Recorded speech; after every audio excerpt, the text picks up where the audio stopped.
adik-adik wis breakfast. Saya bahasa campur-campur ini terpengaruh dengan Habib Muhammad. Semoga semuanya selalu dalam ridha Allah SWT. Alhamdulillahi Rabbil Alamin. Kalau kita tidak sebut namanya, maka majelis kita ini menjadi majelis antanajifah, majelis bangkai, busuk, berulat, berbau. Maka kita sebut namanya, merubah majelis bangkai menjadi majelis yang paling mulia. Allahumma salli ala Sayyidina Muhammad wa ala alihi wa sahbihi wa barik wa sallim. Al-habaib al-afadil, as-sadatul kiram, para habaib zurriyat Rasulullah sallallahu alaihi wasallam. Nama mereka kita sebut dalam salat kita. Allahumma salli ala Sayyidina Muhammad wa ala ali Muhammad. Allahumma barik ala Sayyidina Muhammad wa ala ali Sayyidina Muhammad. Seandainya dia wali Allah, ada kebencian dalam hatinya kepada zuriat Rasulullah SAW, maka dicopot kewaliannya. Apalagi hanya Abdul Somad, wali kelas, wali murid. Sampai hari kiamat kita pencinta Nabi Muhammad Sallallahu Alaihi Wasallam. Ustadz Abdul Somad akan mengisi tausiah kehormatan, kemuliaan di tempat yang sudah tidak putus selama 50 tahun, setengah abad. Allahu Akbar. Dari mulai Sayyidil Habib Anis bin Syihab sampailah hari ini Sayyidi Al-Habib Muhammad bin Anis bin Syihab. Apa pelajaran yang ingin diambil oleh Ustadz Abdul Somad? Nampaknya sepertinya Ustadz Abdul Somad tausiah, sepertinya dia ceramah. Padahal sebenarnya Abdul Somad lah yang mengambil mau'izah. Man salaka tariqan, siapa yang melewati suatu jalan, yaltamisu fihi ilman, di jalan itu engkau mendapatkan ilmu, sahhalallahu lahu bihi tariqan ilal jannah, dimudahkan Allah lah jalannya menuju surga. Ilmu tidak hanya terbatas dalam kitab, ilmu bukan hanya torehan tinta di atas kertas, ilmu tidak terbatas dalam ruang kelas, jalan-jalan pergi ke lawang, maka juga mendapatkan ilmu. Ilmu apa? Ilmu bahwa istiqomah ngaji nggak boleh putus walaupun sudah 50 tahun sampai hari kiamat insya Allah. Seakan-akan Allah ingin menegur Abdul Somad. Hai Abdul Somad, jangan sampai kau tinggalkan kajian rutinmu setiap Rabu subuh membaca kitab Riyadhus Shalihin. Mudah-mudahan Ustaz Abdul Somad juga bisa istiqomah nanti insya Allah. Ustaz Abdul Somad, umur saya ini sudah 79 tahun kurang 2 bulan, kata Ustaz Farhan. Dan beliau mendampingi Habib Muhammad, Habib sebelum itu Habib Anis sampai Habib Muhammad. Jadi istiqomah ini, banyak orang bisa berbuat baik, banyak orang memulai pengajian. Berapa banyak kajian tabligh akbar, besar, megah, meriah. Tapi ternyata itu kajian yang pertama sekaligus yang terakhir. Makanya orang-orang yang istiqomah itu balasannya luar biasa. Innal ladzina qalu rabbuna Allah, orang yang mengatakan Rabbku Allah, tsumma istaqamu, kemudian mereka istiqamah. Apa balasan yang diberikan Allah? Tatanazzalu alaihimul malaikah, turun malaikat.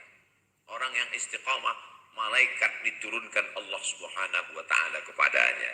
Tapi jangan gara-gara ini pulang kajian ini langsung tadi ketemu malaikat. Nabi Shallallahu Alaihi Wasallam lagi duduk dengan sahabat. Tiba-tiba datang seorang laki-laki yang rambutnya sangat hitam, bajunya sangat putih, tapi nggak ada yang kenal. Kalau dia seandainya orang situ tempatan, rambutnya hitam, bajunya putih, karena dia nggak musafir, pasti orang kenal. Seandainya dia musafir, rambutnya pasti kusut, rambutnya pasti warna debu. Sekarang banyak sekali saya ketemu dengan anak-anak muda, rambutnya warna debu. Lalu kemudian setelah itu dia bertanya, akhbirni anil iman, antu'mina billahi wa malaikatihi wa kutubihi wal yawmil akhiri wa bil qadari khairihi wa syarrihi. Akhbirni anil islam, anta syahada an la ilaha illallah wa anna muhammadar rasulullah wa tuqima shalah wa tu'tiya zakah wa tasuma ramadan wa tahujjal baita in istata'ta ilaihi sabila. Akhbirni anil ihsan, anta abudallaha ka'annaka tarahu fa illam takun tarahu fa innahu yaraka. Setelah selesai dia pun pergi. Nabi Muhammad SAW bertanya kepada Sayyidina Umar ibn al-Khattab, ya Umar, ya, tahukah kamu siapa yang datang tadi itu? Sayyidina Umar bin Khattab Amirul Mukminin, orang yang kalau lewat di suatu jalan, setan gak berani lewat lagi di jalan itu. Masalaka Umar fajjan qattu illa masyas syaitanu fajjan ghaira fajjika. Hai Umar, kalau engkau lewat di suatu jalan, setan akan mutar jalan lain, takut melewati jalan Umar. Tapi Umar bin Khattab enggak tahu kalau itu malaikat Jibril alaihissalam. Tiba-tiba hari ini ada orang yang ngaku ketemu malaikat. Saya udah ketemu malaikat Jibril. Yang satu lagi ngaku, sayalah Jibril. Masya Allah, tabarakallah, alhamdulillah. Alhamdulillahnya bapak-bapak Polres, bapak-bapak Polri itu diberikan Allah kecerdasan. Akhirnya sebelum ditangkap, dikonfrontir. Yang ngaku Jibril dipanggil, yang ngaku Nabi kedatangan Jibril dipanggil. Jibril, betul. Nabi, betul. Udah pernah saling ketemu? Belum. Ya udah, masuk penjara. Karena kalau Nabi pasti ketemu Jibril. Dan kalau Jibril pasti ketemu Nabi. Berarti dua-duanya bohong. Apa yang terjadi dengan kita? Allah Ta'ala cuma nyuruh merintahkan kita istiqomah. Gak usah nyari malaikat.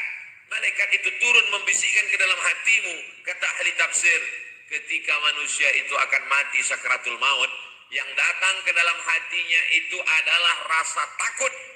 Takut nanti mati su'ul khotimah, takut nyawanya dicabut, takut sakitnya seperti mata kail pancing ditarik dari kulit yang basah, takut seperti kulit kambing dikuliti hidup-hidup, takut seperti tebasan pedang di tempat yang sama beratus kali, takut ketemu dengan malaikat mungkar nakir, takut pertanyaan, takut azab kubur, takut saat dihisab, takut meniti-titian siratal mustaqim, takut masuk neraka.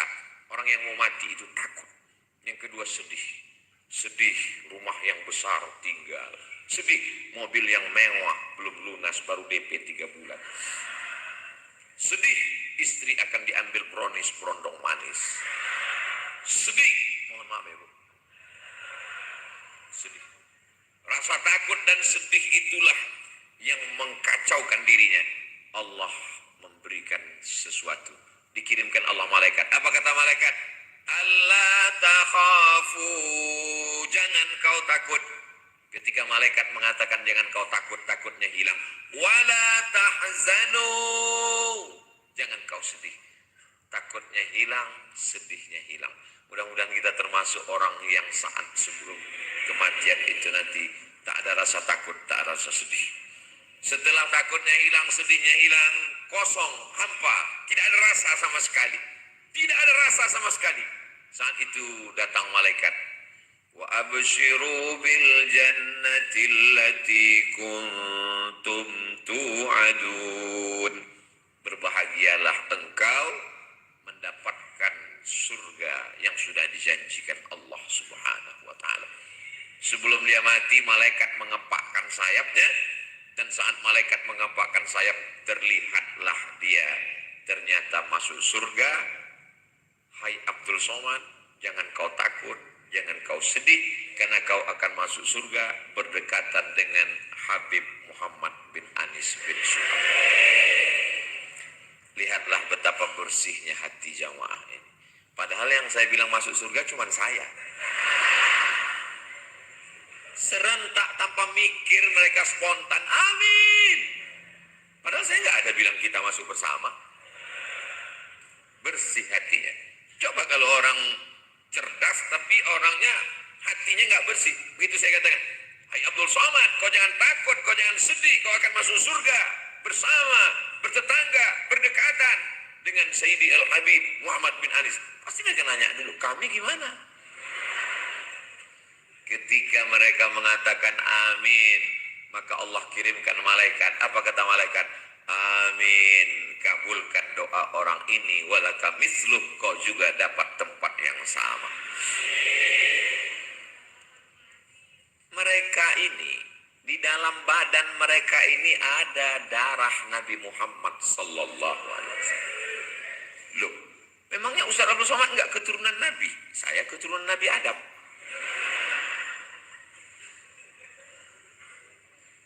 Semua manusia ini kullukum min Adam. Semua kamu dari Adam, tapi tidak semua keturunan Nabi Muhammad sallallahu alaihi wasallam. Ada genealogi, ada gennya, ada darahnya. Yang itu tidak bisa diminta. Itu adalah pemberian Allah. Itu adalah ketetapan Allah SWT. Jadi jangan komplain sama Allah. Kenapa aku nggak jadi Habib? Ya, itu hak prerogatif Allah. Kenapa sampai sekarang masih mabuk? Saya ngambek, kenapa nggak jadi Habib? Nggak bisa. Yang penting kita soleh.